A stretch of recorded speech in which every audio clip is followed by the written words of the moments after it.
तो दोस्तों, स्वागत है आपका आपके अपने YouTube चैनल स्टडी कंटेंट में। आज हम आपके लिए यहाँ लेकर आए हैं फरवरी मंथ की मूमल करंट अफेयर का नेक्स्ट पार्ट। अगर आपने पिछले वाले पार्ट नहीं देखे हैं तो देख लीजिएगा जाकर के, और अगर आप हमारे चैनल पर पहली बार विजिट कर रहे हैं तो चैनल को सब्सक्राइब कर दीजिए और पास में बेल आइकन का बटन है उसे प्रेस कर दीजिए ताकि आने वाली वीडियोज़ की नोटिफिकेशन सबसे पहले आपको प्राप्त हो सके। तो चलिए शुरू करते हैं इस वीडियो को। फर्स्ट क्वेश्चन है कि मुख्यमंत्री चिरंजीवी स्वास्थ्य बीमा योजना हेल्थ बेनिफिट पैकेज 2.2 लॉन्च किया गया है। इसमें 18 नए पैकेज जोड़े गए हैं। उनमें किडनी ट्रांसप्लांट और कैंसर की बीमारी में काम आने वाले पेट स्कैन जैसी महंगी जांच उपचार भी शामिल किया गया है। हीमोडायलिसिस के पैकेज के लिए काम आने वाला इरिथ्रोपोइटिन इंजेक्शन, हृदय रोग जैसी बीमारियों के लिए एंजियोग्राफी योजना, और इस योजना से जुड़े हुए सभी हॉस्पिटल्स में ये सुविधाएं उपलब्ध होगी। और साथ ही जो पैकेज थे उनकी संख्या 1579 से बढ़ाकर के अब 1597 कर दी गई है। ये भी आपको याद रखना है, ठीक है। और कुछ चीज़ें इसमें याद रखने लायक है नहीं।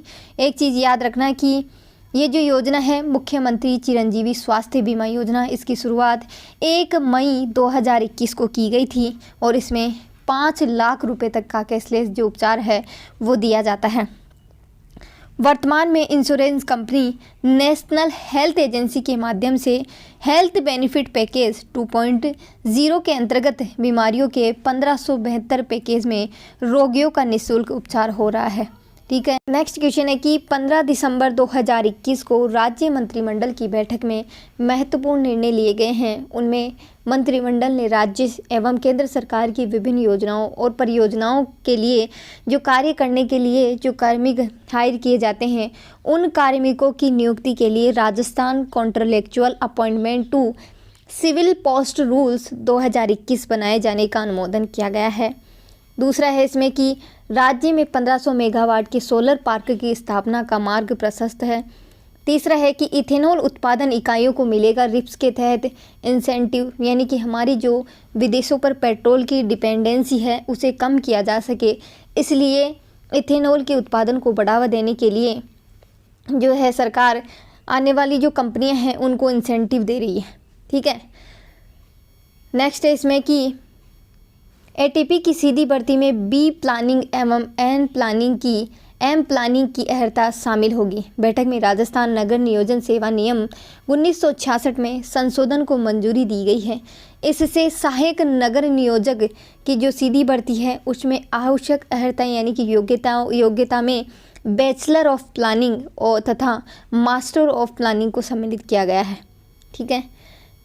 नेक्स्ट है कि शौचालय रखरखाव के लिए RTPP एक्ट में जुड़ेगा सुलभ इंटरनेशनल। मंत्रिमंडल ने राजस्थान लोक उपापन में पारदर्शिता अधिनियम 2012, राजस्थान लोक उपापन में पारदर्शिता अधिनियम 2013 के तहत जारी अधिसूचना में सुलभ इंटरनेशनल सोशल सर्विस ऑर्गेनाइजेशन को जोड़ने का निर्णय किया गया है ताकि उनका रखरखाव अच्छी तरीके से हो सके, उनका संचालन समयबद्ध तरीके से किया जा सके।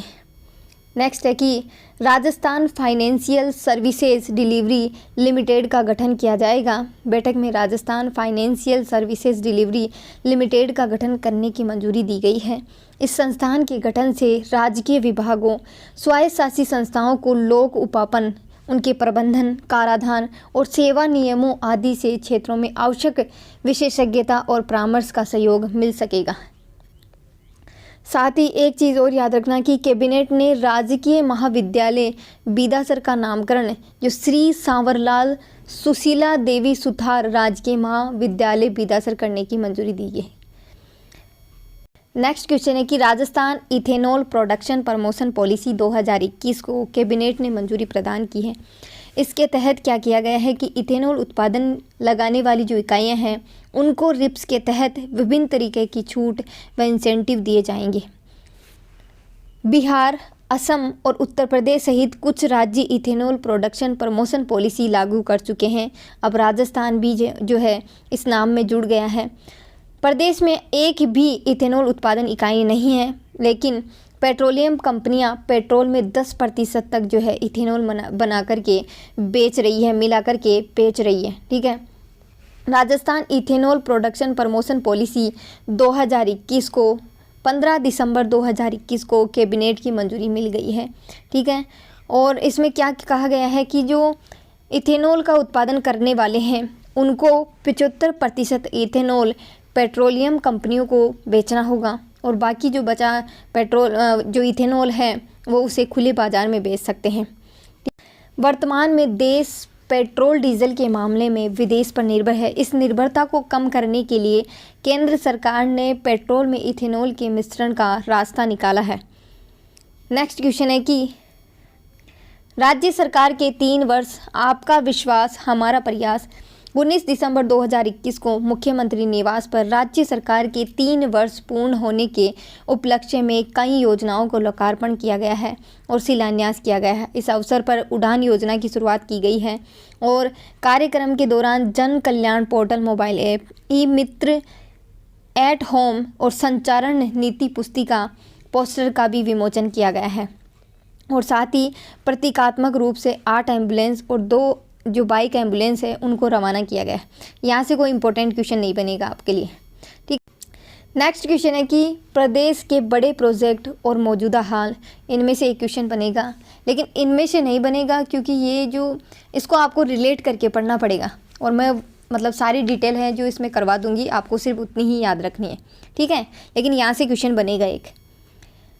इसमें फर्स्ट है कि petrochemical and petroleum investment region PCPIR, इसका शॉर्ट नेम भी याद रखना है आपको और फुल नेम भी याद रखना है। बाड़मेर रिफाइनरी के समीप रिफाइनरी के सह उत्पादन आधारित उद्योग लगाने के लिए सरकार ने 353 वर्ग किलोमीटर में petrochemical and petroleum investment region की योजना बनाई है। दूसरा है कि जोधपुर पाली मारवाड़ इन्वेस्टमेंट रीजन, इसका शॉर्ट नेम भी याद रखना है और इसका फुल नेम भी याद रखना है, JPMIR। ठीक है, जयपुर पाली मारवाड़ इन्वेस्टमेंट रीजन। ठीक है, जो जोधपुर पाली मारवाड़ इन्वेस्टमेंट रीजन है DMIC में खुसखेड़ा, भिवाड़ी, नीमराना के साथ ही जोधपुर पाली मारवाड़ निवेश क्षेत्र भी विकसित होना इसमें किया गया है, इसका भी प्रावधान। अब DMIC क्या है, ये एक बहुत बड़ा प्रोजेक्ट है, आपको DMIC के बारे में पूरी डिटेल याद रखनी है। DMIC की फुल फॉर्म क्या होगी, दिल्ली मुंबई इंडस्ट्रियल कॉरिडोर, ये इसकी फुल फॉर्म हो जाएगी। ठीक है, ये जापान के सहयोग से चल रहा है DMIC, किसके सहयोग से, जापान के सहयोग से, ये भी आपको याद रखना है। अब ये DMIC कौन कौन से राज्यों से होकर के गुजरा है ये भी आपको याद रखना है। ये दादरी यूपी से स्टार्ट होगा। ठीक है, फिर दिल्ली, हरियाणा, राजस्थान, MP, गुजरात, महाराष्ट्र और महाराष्ट्र के जवाहरलाल नेहरू पोर्ट मुंबई तक है जो है DMIC जो कॉरिडोर है उसको विकसित किया जाएगा। ठीक है, इसकी टोटल लंबाई कितनी होगी, 1483 किलोमीटर, यानी कि 1483 किलोमीटर इसकी टोटल लंबाई हो जाएगी। ये लंबाई भी आपको याद रखनी है। ठीक है, अब बात राजस्थान पे आते हैं कि राजस्थान का 60% हिस्सा यानी कि राजस्थान के 22 ज़िले इस कॉरिडोर से प्रभावित होंगे। ठीक है, और राजस्थान में इस कॉरिडोर की लंबाई कितनी होगी, 559 किलोमीटर, 559 किलोमीटर याद रखना इम्पोर्टेंट है। और इस कॉरिडोर के तहत राजस्थान में 2 इंडस्ट्रियल रीजन, ठीक है, 2 इंडस्ट्रियल इन्वेस्टमेंट रीजन और 3 इंडस्ट्रियल एरिया जो है विकसित किए जाएंगे। ठीक है, ये 5 नाम हैं आपको याद रखने हैं। पहला है खुसखेड़ा, भिवाड़ी, नीमराना निवेश क्षेत्र। आपको ये भी याद रखना है कि इसमें कौन सा तो निवेश क्षेत्र है और कौन सा औद्योगिक क्षेत्र है, दोनों ही याद रखने हैं आपको, क्योंकि आपको क्वेश्चन ऐसे भी दिया जा सकता है कि खुसखेड़ा, भिवाड़ी, नीमराना औद्योगिक क्षेत्र, तो ये गलत हो जाएगा आपका। ठीक है, खुसखेड़ा, भिवाड़ी, नीमराना निवेश क्षेत्र। दूसरा है जोधपुर पाली मारवाड़ औद्योगिक क्षेत्र। तीसरा है राजसमंद भीलवाड़ा निवेश क्षेत्र और चौथा है जयपुर दौसा औद्योगिक क्षेत्र। ठीक है, इसमें जो खुसखेड़ा, भिवाड़ी, नीमराना निवेश के जो केंद्र है वो 28 दिसंबर 2020 को इसकी शुरुआत की गई थी। 165 किलोमीटर जो एरिया है वो इसमें शामिल किया गया है। इसमें अलवर के 42 गांव शामिल किए गए हैं। दूसरा है जोधपुर पाली मारवाड़ औद्योगिक क्षेत्र। ठीक है। इसकी शुरुआत 12 अक्टूबर 2020 को की गई थी। इसके तहत 154 किलोमीटर का एरिया जो है वो ग्रहण किया गया है और इसमें 9 गांव है। राजस्थान विशेष निवेश क्षेत्र अधिनियम 26 अप्रैल 2016 के तहत भिवाड़ी इंटीग्रेटेड टाउनशिप के तहत 363 गांव है उनको शामिल किया गया है। ठीक है, ये इम्पोर्टेंट थी, याद रखना है आपको। इसकी सारी डिटेल है जो मैंने करवा दी है, आपको वो डिटेल भी याद रखना है। ठीक है, जब आप वीडियो को देखो ना तो अच्छी तरीके से देखा करो। आप चाहे 10 मिनट ही दो, लेकिन उस 10 मिनट को ऐसा दो कि 10 मिनट में जो कुछ किया जा सकता है ना, जो कुछ याद किया जा सकता है ना, वो याद कर लो। ठीक है।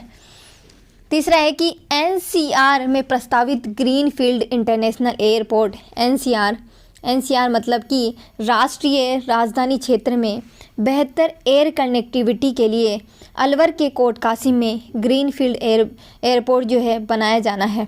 अब इसमें ये याद रखना है कि अलवर के कोट कासिम में जो है ग्रीनफील्ड इंटरनेशनल एयरपोर्ट बनेगा। ये पूछा जाता है क्वेश्चन और ये पूछा हुआ भी है। नेक्स्ट है कि जयपुर में आईटी कंपनियों के लिए प्रस्तावित फिनटेक पार्क, राजधानी में B2 बाईपास के नज़दीक बहुराष्ट्रीय आईटी और चार्टर्ड अकाउंटेंट कंपनियों के कार्यालय के लिए विश्व स्तरीय पार्क बनाया जाना है। इस परियोजना से सरकार को उम्मीद है कि गुरुग्राम एवं अन्य जगहों से आईटी जो कंपनियां हैं वो राजस्थान की ओर रुख करेगी। ठीक है, यानी कि जिस तरीके से गुरुग्राम में आईटी कंपनियां काम कर रही है, वैसी ही कंपनियां जो है अपना प्लांट राजस्थान में आकर के लगाए। नेक्स्ट है कि MSME एक्ट है, सरकार सूक्ष्म लघु और मध्यम उद्यम विधेयक 2019 लेकर आके आई है। इसके अनुसार जो नए उद्योग लगाने वाले हैं उनको 3 साल तक निरीक्षण नहीं किया जाएगा, यानी कि उन्हें कोई चेक करने नहीं जाएगा और अधिकांश जो प्रक्रिया है उनकी ऑनलाइन हो जाएगी। लघु उद्योग योजना दिसंबर 2019 में सरकार ने लघु उद्योग प्रोत्साहन योजना वो जारी की थी। इसके तहत जो नए उद्योग हैं, जो नए उद्यमी आ रहे हैं, उनको 10 करोड़ रुपए तक का ऋण जो है ब्याज अनुदान सहित मिलेगा। तीसरा है कि निवेश के लिए रिप्स निवेश प्रोत्साहन योजना रिप्स 2019 में आई। इसमें निवेशकों को विद्युत कर, मंडी शुल्क, भूमि कर, स्टाम्प शुल्क, भू रूपांतरण शुल्क में 7 वर्ष तक के लिए 100% छूट दी जाएगी। नेक्स्ट है कि वन स्टॉप शॉप, सरकार ने 2020 में सिंगल विंडो एक्ट 2011 में संशोधन किया है। जो वन स्टॉप शॉप है वो 16 सितंबर 2020 को आई थी। इसके तहत 14 विभागों की 98 प्रकार की जो सेवाएं हैं वो एक ही जगह उपलब्ध हो जाएगी। और जो 2020 में सिंगल विंडो एक्ट 2011 था उसमें संशोधन किया गया था। सिंगल विंडो एक्ट क्या था, उसमें 15 विभागों की 105 सेवाएं हैं वो एक ही जगह उपलब्ध करवाई गई थी। नेक्स्ट क्वेश्चन है कि 1 जनवरी 2022 को राज्य सरकार ने इंदिरा रसोई योजना के लिए प्रति थाली अनुदान है 5 रुपये बढ़ा करके कितना कर दिया गया है, तो ये 17 रुपये प्रति थाली कर दिया गया है। ठीक है, अब इंदिरा रसोई के बारे में जो इम्पोर्टेंट चीज़ें बताई जा रही हैं वो याद रखना। पहले तो इसकी शुरुआत कब की गई थी, 20 अगस्त 2020 को की गई थी। इसकी एक टैगलाइन है वो भी याद रखना, कोई भूखा ना सोए, ये इसकी टैगलाइन है। और इसमें क्या होता था कि 20 रुपये की ये एक थाली होती थी, जिसमें से 8 रुपये तो जो खरीदते थे लाभार्थी उनको देने होते थे और 12 रुपये सरकार देती थी। लेकिन अब क्या कर रही है सरकार कि इस थाली को 25 रुपये का कर दिया गया है, जिसमें 8 रुपये तो जो लाभार्थी हैं वो देंगे और जो सरकार है वो 17 रुपये वहन करेगी। ठीक है, अब एक चीज़ और याद रखना है इसमें कि प्रदेश की 213 जो नगरीय निकाय हैं उनमें 358 इंदिरा रसोई जो है चलाई जा रही है। ये संख्या याद रखनी है आपको, 358 इंदिरा रसोई जो है चलाई जा रही है। नेक्स्ट है कि 25 दिसंबर 2021 को केंद्रीय गृह मंत्रालय द्वारा सुशासन दिवस के अवसर पर जारी किए गए सुशासन सूचकांक 2021 में राजस्थान को किस समूह में 3 श्रेणियों में शीर्ष स्थान मिला है, तो ये मिला है बी समूह में। ठीक है, केंद्रीय गृह और सहकारिता मंत्री अमित शाह के द्वारा सुशासन दिवस के अवसर पर 25 दिसंबर 2021 को सुशासन सूचकांक 2021 जारी किया है, जिसमें राजस्थान को समूह बी में जो है शीर्ष स्थान मिला है। ठीक है, समूह ए में गुजरात को और बी में मध्य प्रदेश और पहाड़ी राज्यों में आंध्र प्रदेश और केंद्र शासित प्रदेशों में दिल्ली शीर्ष पर रहे हैं। वीडियो यहीं तक है। वीडियो को लाइक करें, शेयर करें, कमेंट करना ना भूलें। ऐसी और वीडियोस के लिए हमारे चैनल को सब्सक्राइब करना ना भूलें। जय हिंद, जय भारत।